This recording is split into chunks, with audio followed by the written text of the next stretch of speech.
Selasa 16 Januari 2024, Komisi Pemilihan Umum Kabupaten Belu, Nusa Tenggara Timur menggelar rapat koordinasi pelaksanaan pemungutan dan perhitungan suara Pemilu 2024. Kegiatan yang berlangsung di Hotel Matahari ini dihadiri para pemangku kepentingan.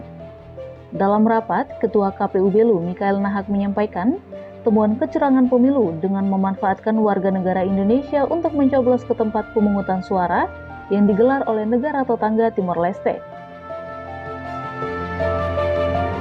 Ada sempat terungkap bahwa pengalaman pemilu di Timor Leste kali lalu itu juga ditemukan banyak pemilih dari sini mencoblos di sana dengan tadi mereka memiliki kewarganegaraan dua, juga ada KTP Indonesia, juga ada paspor. Nah, kecurangan ini pun turut diantisipasi oleh KPU Belu agar tidak terjadi pada pemilu 2024 yang akan digelar pada 14 Februari mendatang. Mereka misalkan sudah terdaftar dalam DPT kami karena tinggal di sini. Mereka juga memiliki kewarganegaraan di sana, memiliki paspor dan lain sebagainya. Ini yang kita khawatirkan. Indikasi ini juga tengah didalami oleh pihak kepolisian. Kasat Reskrim Polres Belu, Ibtu Jafar Al-Katiri menyebut pihaknya tengah melakukan penjagaan ketat daerah perbatasan, khususnya pada pos lintas batas Mota Ain yang diduga menjadi pintu masuk warga negara asing ke wilayah Kabupaten Belu. Kami sudah mendapatkan informasi ini juga pada tahun pemilu sebelumnya bahwa adanya warga negara asing yang coba-coba untuk melakukan pencoblosan di wilayah Negara Kesatuan Republik Indonesia. Nah, kami pada saat sekarang untuk pemilu tahun 2024 ini kami memaksimalkan penjagaan di Pospam batas, dalam hal ini Mota Ain, ya kami tentunya berkoordinasi dengan segala stakeholder yang terkait, baik itu Pamtas, baik itu pihak PLBN itu sendiri, dan juga imigrasi.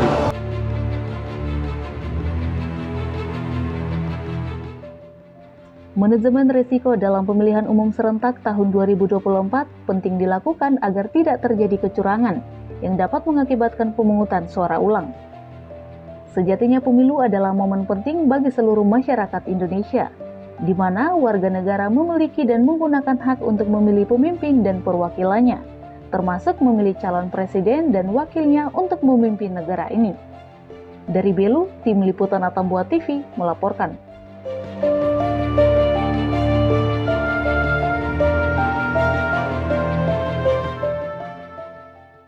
Nah Pak, setelah kita menyaksikan Liputan Timor TV, di mana kita tahu bahwa dalam video itu ada dugaan temuan yang menyatakan adanya kecurangan yang akan dilakukan saat pemilu berlangsung dengan menyeludupkan warga negara asing. Apalagi kita ini cross border line ya Pak, dengan Timor Leste. Menurut Bapak, bagaimana tanggapan Bapak sebagai seorang Kapolda dan bagaimana jika kasus itu benar-benar terjadi? Ya, untuk tahun-tahun yang lalu memang ditemukan, pemilu-pemilu sebelumnya kan ditemukan memang adanya dui kewarganegaraan dari beberapa orang yang masuk di cross border kita ya. Nah, ini jauh-jauh hari kami antisipasi hal ini, kemungkinan juga akan terjadi nanti. Maka oleh karena itu kami bekerja sama, berkoordinasi, rapat bersama, membahas ini dengan imigrasi, dengan pemerintah daerah, dengan TNI, dengan seluruh petugas kepolisian yang ada di sana yang bertugas di perbatasan kita ya. Nah, untuk ini kita antisipasi bekerja sama dengan KPU juga. Karena begini, di KPU ini kan yang boleh memilih kan yang sudah terdaftar di DPT itu ya. Daftar pemilih itu sudah ada di situ. Nah, semua orang pemilih ini makanya dari beberapa hari yang lalu kami bantu bersama dengan Disduk Capil dan KPU itu agar semua yang ada terdaftar di sini maupun pemilih tambahan ya itu sudah direkam di iktp di Dinas Pendudukan dan Catatan Sipil itu. Jadi kalaupun ada orang yang memiliki kewarganegaraan tapi tidak terdaftar di sini, otomatis nanti di KPPS itu, di TPS itu pasti ditolak. Alasannya untuk dapat datang ke sini memilih apa kalau tidak terdaftar di situ. Tapi kalau terdaftar di situ, meskipun dia barangkali penduduk dimanapun atau asli manapun, tapi kita terdaftar di situ sebagai pemilih, itu mereka berhak untuk memberikan hak pilihnya. Memang tahun-tahun yang lalu ada yang dilakukan penangkapan ya, beberapa orang datang menggunakan kewarganegaraan yang lain begitu ya, atau dui kewarganegaraan. Ada di sana, ada di Timor Leste misalnya, ada juga di kita. Tapi sepanjang KPU mengatakan bahwa ini eligible atau mereka terdaftar di dalam DPT ini, maka mereka berhak memberikan. Nah, selama ini memang yang kita lakukan itu adalah semua direkam dulu yang ada di dalam daftar ini, karena warga negara Indonesia memang harus datang ke TPS untuk memberikan hak suaranya. Nah, yang tambahan ini juga dilakukan pendaftaran sekarang ini sampai dengan hari Senin ini untuk misalnya nanti setelah tanggal 11 atau tanggal 12 atau tanggal 13 mereka berusia 17 tahun, kan mereka berhak memilih.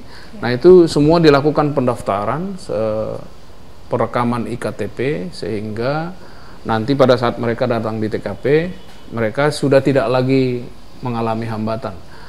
Nah, cara lain yang dilakukan KPU yang kami rapatkan itu adalah apabila tidak sempat didaftar, maka Disduk Capil itu memberikan surat keterangan tambahan yang di dalamnya juga berisi foto dari ini pembawa surat keterangan ini. Nah, ini mereka berhak melakukan hak pilihnya.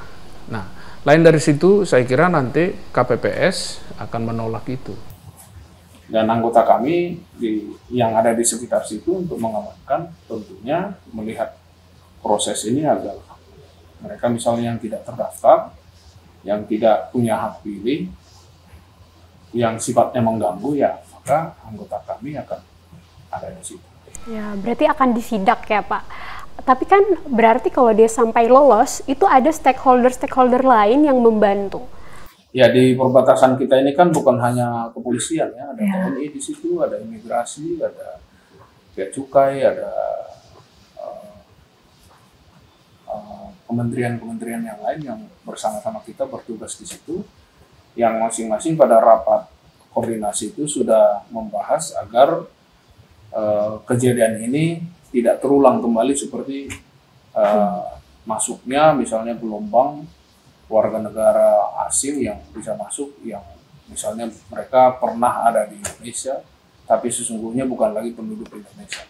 Nah, itu tadi yang saya masukkan itu sebagai tolak ukur kita adalah DPT, dan daftar pemilih tetap yang sudah ditentukan oleh KPU.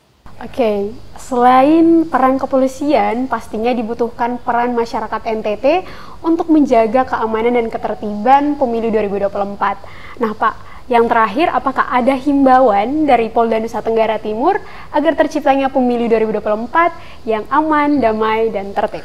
Pada seluruh masyarakat Nusa Tenggara Timur, saya selaku Kapolda NTT menyampaikan himbauan kepada kita semua bahwa pemilu 2024 tanggal 14 Februari nanti adalah pesta demokrasi, adalah pesta kita semua. Maka kami sarankan, kami himbau kepada seluruh masyarakat untuk kita beramai-ramai datang semua ke TPS memberikan hak pilih kita untuk nanti terpilih menjadi pemilihan rakyat memilih dan terpilih pemilih pemimpin nasional. Dan yang kedua, kami menghimbau kita semua untuk menjaga keamanan, ketertiban, dan kenyamanan agar pemilih ini, pesta ini bisa berjalan dengan nyaman, semua masyarakat bisa merasakan bahwa ini memang pesta yang untuk kita semua, dari kita untuk kita, dan pemimpinnya juga adalah pemimpin kita. Ya, kami himbau untuk kita semua menjaga Kamtibmas, menjaga kondisi yang aman, tenang ini, agar nanti pemilihan ini bisa berjalan dengan lancar dan membuahkan hasil tentunya, yaitu pemimpin nasional yang menjadi pemimpin kita bersama. Sayang sekali pemirsa, waktu kita sudah habis.